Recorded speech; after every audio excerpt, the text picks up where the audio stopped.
یہ جو گاڑی جا رہی ہے نا، یہ گاڑی بھی میں کہتا ہوں کہ گل پلازہ کے روڈ کے لیے بیکار ہے، کیونکہ اس روڈ کا اتنا برا حال ہے. سامنے میرے گل پلازہ ہے، گل پلازہ کے برابر میں گل تجارہ ہے، اور گل تجارہ کے سامنے سٹی مال ہے، سٹی مال کے برابر میں غازیانی ہے، اور غازیانی کے برابر میں سینٹرل مال ہے.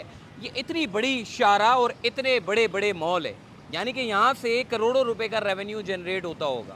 کروڑوں روپے لوگ یہاں سے تجارتی مراکز ہے، اتنا بڑا تجارتی مرکز ہے یہ کہ یہاں پہ لوگ اپنا کاروبار کرتے ہیں. یہاں کی تاجر برادری یہاں پر کام کرتی ہے، اور یہاں پر سینکڑوں کے قریب کسٹمرز یہاں پر ان کا آنا اور جانا لگا رہتا ہے. مگر بدقسمتی یہ ہے کہ اس سڑک کا اتنا برا حال ہے کہ پتہ نہیں اس کے اوپر سائنٹسٹ بٹھانے پڑیں گے، پتہ نہیں کسی کو چائنا سے لانا پڑے گا.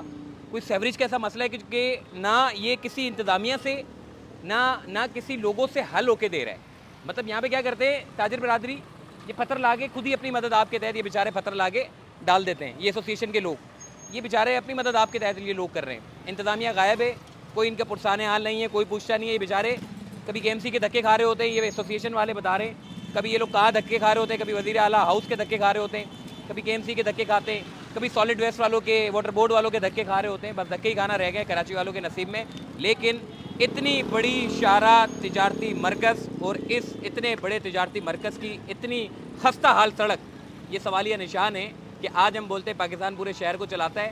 میں کہہ رہا ہوں یہ سڑک کو چلانے والے مال ہیں جو اس پوری سڑک کو چلاتے ہیں، اور اس سڑک کو چلانے والے جو لوگ ہیں وہ اپنی آنکھیں اور کان دونوں بند کیے ہوئے ہیں.